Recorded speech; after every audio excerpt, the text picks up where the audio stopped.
सच्चिदानंद सद्गुरु साईनाथ महाराज की जय। जैसा कि आपने साईं चरित्र में पढ़ा है कि बाबा जब निकलते थे गांव में तो वो मेरे साईं जली हुई माचिस की तीलियां को उठा करके अपने जेब में रख लिया करते थे। अब ये जरा सोचिए कि क्या वो 10-50 तीलियां जली हुई रखने से क्या अगर मान लो उसको धुनी में उपयोग करते हैं तो उससे क्या धुनी का कल्याण होने वाला है? नहीं, वो तो किसी भी काम की नहीं है ना, वो तो 2 मिनट में फुर हो जाएगी। धुनी के लिए तो मोटी मोटी बड़ी लकड़ियां चाहिए थी। तो अब बाबा ये माचिस की जली हुई तीलियां को क्यों रखते थे उसके बारे में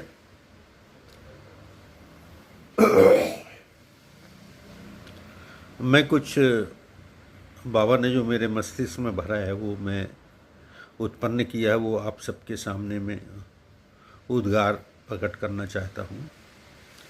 माचिस की तीली की हम संरचना अगर देखें तो माचिस के ऊपर के भाग में जो मसाला लगा रहता है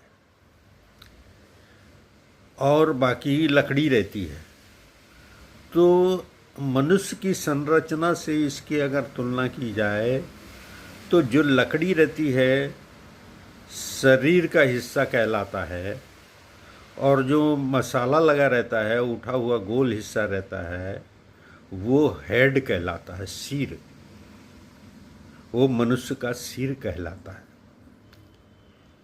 अब जब हम माचिस को जलाते हैं तो खाली लकड़ी बचती है और मसाला ख़त्म हो जाता है। तो अब इसी की मैं विवेचना कर रहा हूँ कि बाबा लकड़ी उठा कर के जेब में क्यों रखते थे। तो बाबा जेब में लकड़ियाँ इसीलिए रखते थे कि जो शरीर में जितने भी जिन्होंने लकड़ियाँ माचिस जला कर के फेंकी है उन लकड़ियों को रख कर के बाबा पहचान लेते थे कि इस मस्तिष्क में, इसके मस्तिष्क में जो विकार भरा हुआ है उस विकार को मुझे दूर करना है। और बाबा तो लकड़ी हाथ में पकड़ते, माचिस की तिल्ली की जो लकड़ी हाथ में पकड़ते थे उससे उनको पता लग जाता था कि कौन व्यक्ति ऐसा है जिसके दिमाग में विकार भरा हुआ है। तो उन सारी माचिसों की तिलियों से बाबा सब पहचान जाते थे कि ये फलाना मस्तिष्क है, क्योंकि हम उनके दिमाग से सकारात्मक ऊर्जा जल गई है और नकारात्मक ऊर्जा भरी हुई है। मतलब वो नास्तिक, आस्तिक से नास्तिक हो गया है, तो अब नास्तिक से उसको आस्तिक बनाना है। इसलिए बाबा वो तीलियां बीन करके रख लेते थे और फिर उसको बाबा विभिन्न अपने, उनके बाबा के विभिन्न तरीके थे कैसे उनको बुलाना है, क्या करना है, वो तो बाबा ही जानते हैं। तो बाबा उनको अपनी शरण में बुला करके ऐसे चमत्कार दिखाते थे, ऐसी लीलाएं खेलते थे कि वो नास्तिक से आस्तिक बन जाते थे।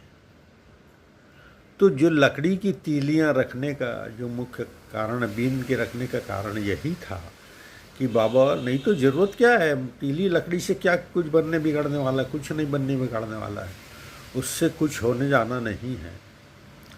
तो बाबा का ये उद्देश्य था, क्योंकि बाबा हाथ में जब लकड़ियों को पकड़ते थे और द्वारकामाई में जाके जब लकड़ियाँ को गिनते थे, देखते थे, तो उनको पता लग जाता था कि इतने व्यक्ति हैं जो कि जिनके दिमाग में नकारात्मक ऊर्जा भरी हुई है।